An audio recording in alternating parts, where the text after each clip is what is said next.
Nawab Shah ji people's medical university जी शागिर्दियाणी परवीन रिंद इंसाफ़ न मिलण ते हथकड़ियूं हणी जेल वञण जो ऐलान करे छॾियो। संदसि चवणु आहे त अदालतुनि मां ज़मानतूं रद्द थियण बावजूदि पुलिस जवाबदारनि खे गिरफ़्तार न पई करे। नवाब शाह जी अदालत में ॿुधणी बाद मीडिया सां ॻाल्हाईंदे परवीन रिंद चयो त खेनि इंसाफ़ थींदे नज़र न पियो अचे। संदसि चवणु हो त हूअ पाण खे चीफ जस्टिस आॾो हथकड़ियूं हणी जेल वेंदी। शागिर्दियाणी परवीन रिंद चयो त खेनि अदालतुनि मां इंसाफ़ जी उमीद आहे। तव्हांखे अहम ख़बर ॾियूं पिया, Nawab Shah ji people's medical university जी शागिर्दियाणी परवीन रिंद इंसाफ़ न मिलण ते हथकड़ियूं हणी जेल वञण जो ऐलान करे छॾियो। संदसि चवणु आहे त अदालतुनि मां ज़मानतूं रद्द थियण बावजूदि पुलिस जवाबदारनि खे गिरफ़्तार न पई करे। नवाब शाह जी अदालत में ॿुधणी बाद मीडिया सां ॻाल्हाईंदे परवीन रिंद चयो त खेनि इंसाफ़ थींदे नज़र न पियो अचे। संदसि चवणु हो त हूअ पाण खे चीफ जस्टिस आॾो हथकड़ियूं हणी जेल वेंदी। शागिर्दियाणी परवीन रिंद चयो त खेनि अदालतुनि मां ई इंसाफ़ जी उमीद आहे।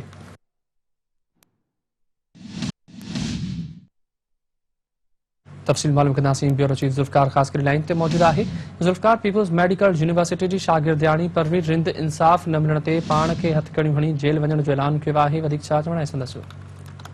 तव्हांखे मूं ॿुधाईंदो रहां त पीपुल्स मेडिकल यूनिवर्सिटी जेकी डॉक्टरणी आहे परवीन, जेकी 8 महीननि खां वठी मुसलसिल इंसाफ़ जे लाइ दरबदर आहे, उहा अॼु बि नवाब शाह जी अदालत में जेको आहे सो पेश थी वञो। चवणु आहे त मूंखे 8 महीना थी विया आहिनि, मूंखे सिंध हुकूमत ऐं सिंध पुलिस तरफ़ां इंसाफ़ न पियो मिले। मूंखे जेको बि इंसाफ़ मिले उहो अदालत मां इंसाफ़ जी उमेद आहे। हिन जो चवणु आहे त जेको केस जो मुख्य जवाबदार आहे गुलाम मुस्तफ़ा राजू बुत, उनजी पहिरीं सेशन कोर्ट ज़मानत रद्द कई। 1.5 हफ़्तो बग़ैर ज़मानत जे घुमंदो रहियो। उन खां पोइ हाई कोर्ट खे बि 1.5 महीनो थी वियो हुनजी ज़मानत रद्द कई आहे। लेकिन नवाब शाह पुलिस ऐं सिंध हुकूमत हुनखे गिरफ़्तार करण लाइ तयारु न आहे। इन करे मां फ़ैसिलो कयो आहे त मां पाण हथकड़ियूं हणी ऐं पाण जेल वञा, छाकाणि त हिते जी, मज़लूमनि खे ऐं ग़रीबनि खे इंसाफ़ मिलणु मुश्किल आहे। जी ठीकु आहे ज़ुल्फ़िकार, महिरबानी तफ़सील ॾियण लाइ।